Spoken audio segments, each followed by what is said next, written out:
It's March 27th, 2013, and you're listening to another episode of Bites Over Bagel!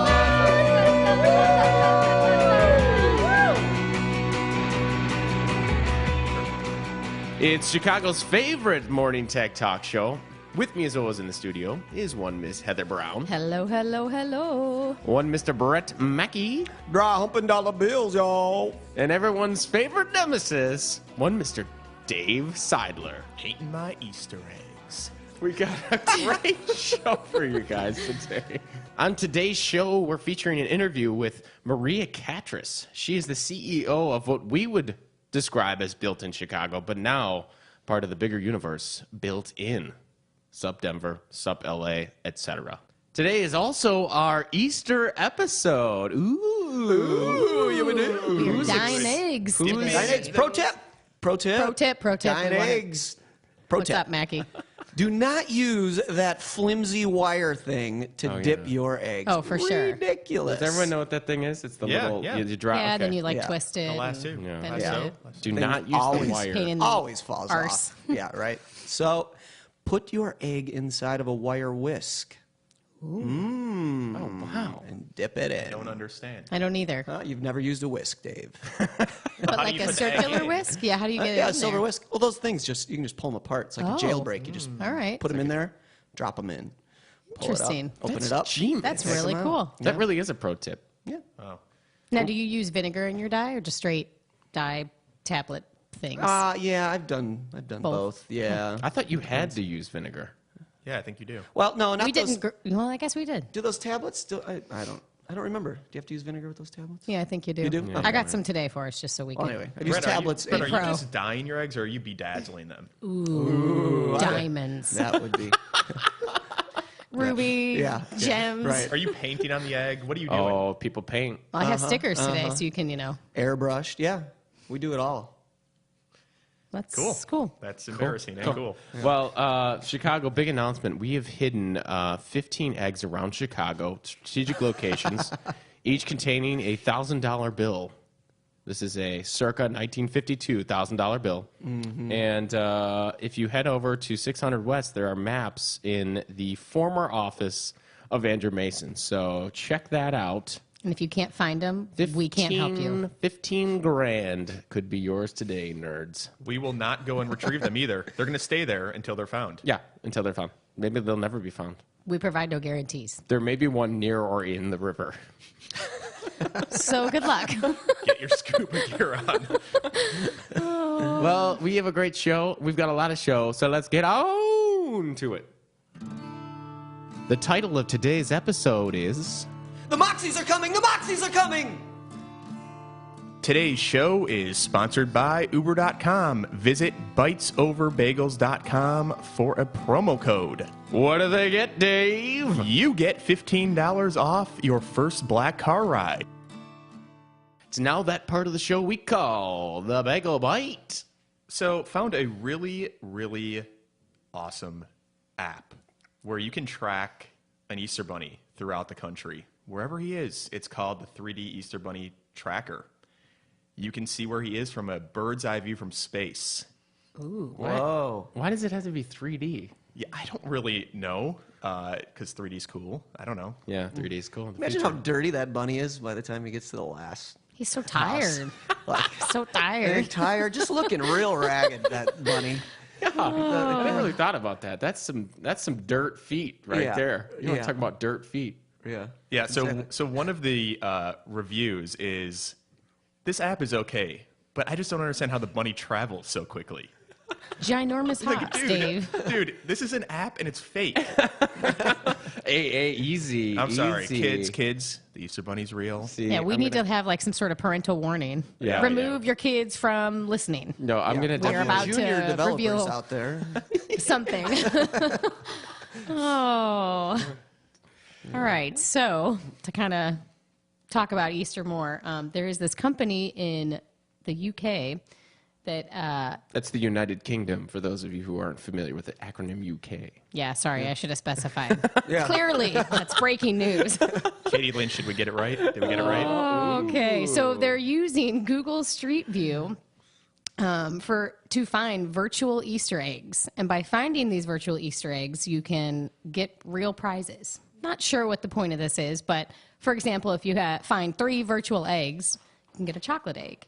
More eggs you find, you can even get these tablets or whatever that they're giving away too. So That's pretty cool. pretty legit. And That's you don't pretty have cool. to be in the UK to play, it says. So I would or think that play or find the eggs. I don't even know. Well, you that know, right there's all word these would be. people who are finding pictures of, you know, like people in Street View images doing ridiculous things. So I Mm-hmm. think that those people would be the first one to find the eggs too, right? I mean, they're in Street View all day. I'm sure.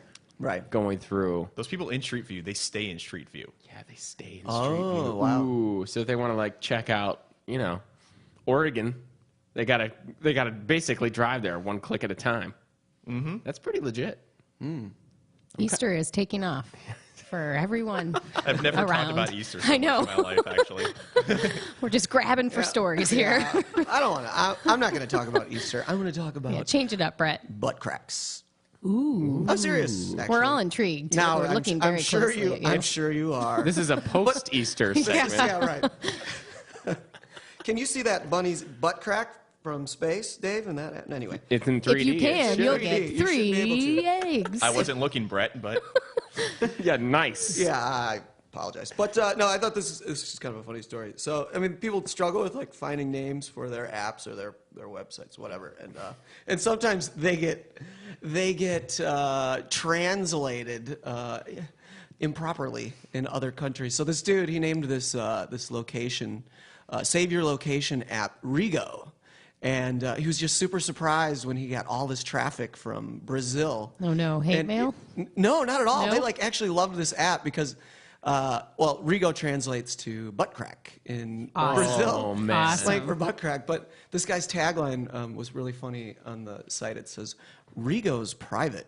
Nobody sees what you add to Rigo. But sometimes you'll want to share a place with a friend or even the whole world. And Rigo makes that easy." Oh, man. So instead of running, this guy totally embraced it, and he was like, you know, he's killing it in Brazil right now. Best day of So, his life. Yeah, so maybe that's how you angle your the name of your app. That's hysterical. just shooting for Anyway, I like, Good I stuff like today. That. We have one correction from last show. Man, did we get called out? You know, I've been waiting for this. I've been waiting for someone Which who is good. That means actually- people are listening. People are, Yeah, are it's involved. a positive thing. It's a Yes. positive thing. So we got to get some. I think the first one to call us out, there were 2 people, but I'm going to only mention the first because the first one always wins, is Frank Griggers on Facebook was like, "Hey, nice work on the Dvorak keyboard comment. It wasn't right at all." John's story. Yeah, Oh, we man. blame Yeah, John for not this my and problem. take him down. Yeah, I mean, it literally is something that I just made an assumption about just because there's a tech writer, blogger, podcaster guy, John Dvorak, who's really famous. I thought he actually was responsible. I gave him a lot of props. It's like, this guy, new keyboard. No, it wasn't him. It's some other guy. If you go to our if you go to our Facebook, Frank supplied a link to the Wikipedia that will get you set straight. I'm not going to mention it here Thanks, because Frank. it's Thanks, Frank. embarrassing. He would like a free bagel, and I was like, all right, give us your address. We're getting you a free bagel. And then he got scared. So, Frank, if you're listening, Yeah, Frank. email us. We'll get you a free seriously, bagel. We're going to buy you a bagel. 5 to No 7 We days, appreciate that the bagel tip. will be at your And doorstep. We do if not you're- guarantee freshness. Well, and if you're in Chicago, you'll get a fresh New York City deli bagel. This is true. Which this is true. I got to say is pretty legit, and there's a lot of flavors and a lot of different cream cheeses, so you better pick out something nice. Mm-hmm. All right, and that concludes today's Bagel Bite. Today's bagels are brought to you by NYC Bagel Deli Catering. Get some kettle baked goodness today. Good. Today's featured interview is with Maria Katris, the CEO of Built-In, not to be confused with Built-In Chicago, because they are going big time. Thanks for coming to the show. Thanks for having me. Was that an awkward intro? No, I like that. That's great. It's a little weird. Fabulous. All right, so tell us a little bit about Built-In, your role, how it got started. You know, give everyone the overview of what is going on over there. Yeah, absolutely. So Built in Chicago in general is a online community for digital startups in Chicago. It was founded in late 2010 by an entrepreneur by the name of Matt Moog. Yes. And so he started it really in response to 30 digital CEOs in town who used to get together informally over pizza and beer. at each other's offices. They were at Matt's office in August of 2010, and they were trying to figure out a way to better connect digital startups in Chicago, find a way to really know what companies were being, born in Chicago, how many employees they had, how much funding they were raising, if they were raising funding, identify the ones that weren't raising money and that were growing exponentially, and really then amplify to the rest of the world what was being built in Chicago. Because historically, people just didn't realize that Cars.com and Career Builder and Morningstar were all built in Chicago. And so we really wanted to let the rest of the world know. So they came up with this, Matt threw out the idea of an online community. They all came up with the name Built in Chicago, with the idea being that everyone would put the Built in Chicago footer on their website and really showcase the pride. So Matt went home that night and in 2 hours threw up the Ning platform site, which was our original site, as a $20 a month experiment to see what would happen.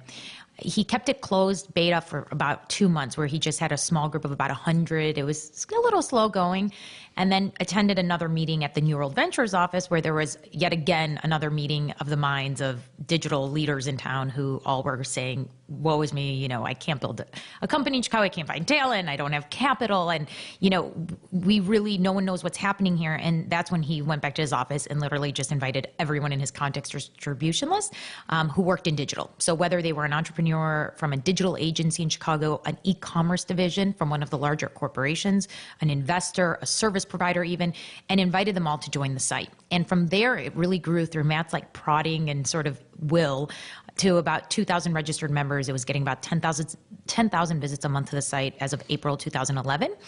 At that point, everyone was coming out of the community wanting to help it, support it, et cetera. So Matt went to J.B. Pritzker of New World Ventures in the Pritzker Group, Joe Mansueto of Morningstar, Bob Feely of the Duchess-Swa Group, and Eric Lefkowski of Groupon. Whoa. That was quite a list. Asked them each to be the founding sponsors of Built in Chicago, which they were. And that's when Matt brought me in, and I've been running it ever since. I basically, when Matt launched the site, became its biggest fan, became its biggest user. So it was sort of inevitable that I would take on this role, I think, because he's like, you're pretty much working and doing this without me paying you. So would you like to do this? So I loved it. And I've been running it ever since as CEO. Really, and I have an incredible sort of right hand and left hand who I call Adam Kalika, who's awesome. He's been with me since almost the beginning. And it's really been a 2-person full-time staff for quite a while. We have a host of freelancers, and we have an amazing external development team now with Lecklider Mitchell, and they've been incredible, but really have been your prototypical lean startup who's been bootstrapped. So Built-in started in Chicago. How has that influenced the other markets, and what is different about them than the Chicago market? Sure, absolutely. So as Built in Chicago grew, a lot of the attention we've received to date has really been because of the data that we aggregate and publish. So we've been tracking a number of startups who have launched, acquired, funded. We also have tracked the top digital employers in town. We've published that report as well. And at this point, Wall Street Journal, New York Times, Huffington Post, Atlantic, NextWeb, VentureBeat, they've all at some point linked back to the data and the site. And that's what's really gotten Chicago a lot of the attention. And so what happened was all of a sudden we started getting these phone calls everywhere from Barcelona and Norway to Austin, Boston, Denver, and everyone was saying, this is exactly what we've needed in our city. We want this. Can you help us? And so we thought about it for quite some time. We wanted to get the platform to a point where it was in a good place before we actually launched in a different market. And the first came about with Denver. Their chair there called and said, we've dissected your site. We've priced it out with the local agency to build it, but it makes no sense to reinvent the wheel. Would you guys want to do this here? We really need this. And we said, sure. And so we picked Denver and LA. Really, LA was the opposite. It's about 3x the size of Chicago. Denver's maybe a third the size of Chicago. Mm-hmm. And so it was a really good test case for us to see how this would scale and how the different markets would compare to Chicago. They're both doing incredibly well. I think the one trait all 3 markets have in common is that they are as passionate as we are about the city they live in and the companies they're building there, and yet really want to tell the rest of the world their story. And so I think, though, that's the common thread that sort of unites all of the markets. Cool. Okay, where do you see the Chicago tech landscape, Chicago tech world? Where do you see that headed? Yeah, I think Chicago's in an incredible position right now. I think we're finally at the point where everyone is sort of collectively telling the same story. We have the data to back it up. So, in 2012, we published a report about 197 startups launched. $391 million was raised by Chicago tech companies. we are now at the point where we've had enough serial entrepreneurs who have exited and are now giving back time, giving back money. And so, and are starting their second, third, and fourth company. And I think that's a really good sign, like building a startup community and ecosystem, as Brad Veld always likes to say, it's a 20-year plan. It's not going to happen overnight. And I would say Chicago's probably at the 10-year mark. I think we're now starting, and it'll accelerate from here. I think now we've got all the support. We've got the incubators. We've got the accelerators, right? We've got capital now and are only going to attract more capital. And we have the companies and we have the mentors and the support resources. And so I think now it's really for us to grow from here and to exponentially grow, it's going to be focused on two things, talent and capital. We need to just make sure that we're retaining a lot of the talent, that people aren't leaving, that we're bringing them back. We're seeing that a lot, actually. So we get called and emailed a lot of people who left 10 years ago and because nothing was happening in Chicago and they were in the sector. And so they went out west or they went east and now they want to come back because they're like, this is where I want to be and this is where I want to live. And now there's a place for me to start my business or work for a digital company. And so I honestly think you're going to see a lot more of that. And over the next 10 years, I think you're going to see a lot of people moving back because it's an incredible place to live. Yeah. And we're really lucky that Rahm Emanuel, our mayor, is so absolutely supportive and invested in this sector. It's becoming an industry here. Chicago is known for their corporations, and which is awesome if you're a startup who is selling to corporates. But the digital startup sector has sort of been overshadowed by it, where I think now people are really starting to take it seriously. We're showing job creation. We're showing job growth at a time where other people are shedding jobs. And so I think it's really, everyone is taking it much more seriously than they did before. And so everyone is really invested. And that's coming from the corporates, that's coming from the investors, the mentors, the government, the civic, the nonprofits. So I think you're only going to see it exponentially grow from here. So Built in Chicago and Built in really, but Built in Chicago now has over 1,400 companies, right? Over 13,000 users. And so, what are some of the challenges you guys are facing or starting to talk about in terms of continuing that growth path and maintaining that user base? Yeah, absolutely. I mean, it's a great question, and it's something we've put a lot of thought into over the last 6 months, and we'll continue to do so. I think really the biggest challenge is understanding what our users want and need, and then helping them find that. So from our perspective, like we've been successful if we've helped you connect with a co-founder, we've helped you find talent, we've helped you promote your company, we've helped you raise money, we've helped you learn something new that you didn't know before you got to the site. And so we're really, really focused on adding value at this point, and really trying to talk to our users and ask them what they want more of and what they want less of. I think it'll be imperative for us to figure out a focus and moving forward. We're not going to be able to do everything as we scale even further. And so finding out what are the biggest needs of our members and fulfilling those. So last year was the first year of the Moxie Awards. It was by far, in my opinion, and a lot of other people I know, the best event in Chicago tech focus. So when is the next event? When is the next Moxie Awards? And tell us about it. Yeah, absolutely. So save the date, June 20th, Moxie Awards at Park West again. We promise there will be a lot more food, and we will not close down the bar during the award ceremony. Yes. So I'm still hungry. Make sure that makes it into the podcast. The Moxie Awards, and I appreciate that. It was awesome. It was the most incredible event for Chicago and for Built In, honestly. We had last year, we gave away 21 award categories or 21 awards. And we had 70,000 votes submitted by the public for the first annual. So we're honestly expecting that to probably double this year. We've taken out a few of the awards that weren't probably as popular, and we're replacing them with even better ones. So I think it'll continue the excitement and generate a lot of traction. But the nominations to nominate your company open April 1st. Yes, right around the corner. So get on it because we're going to have incredible press. There's going to be incredible press there. There's going to be incredible opportunities to really showcase your company. So now for the most important question on Bites Over Bagels. What is your favorite bagel, and how do you like it prepared? That's a pretty tough one. Yeah. I actually liked two different variations, and they're pretty much tied, so you're not getting one answer. It's either cinnamon raisin with cream cheese, Oh, wow. What kind of Yeah, what cream kind? cheese? plain. Oh, That's kind of like Hoover. Nice. Well, Yeah. He liked the butter. Okay, keep going. That's good. That's a good And start. or it's whole wheat, egg and cheese. Oh, very Nice. nice. A real bagel sandwich. As long as there's no onion and no garlic, I'm good. Oh, wow. Wow. You don't want onion or garlic. That's usually the opposite. And I'm Greek. Yeah, I was going to Shocking. say that. Damn you.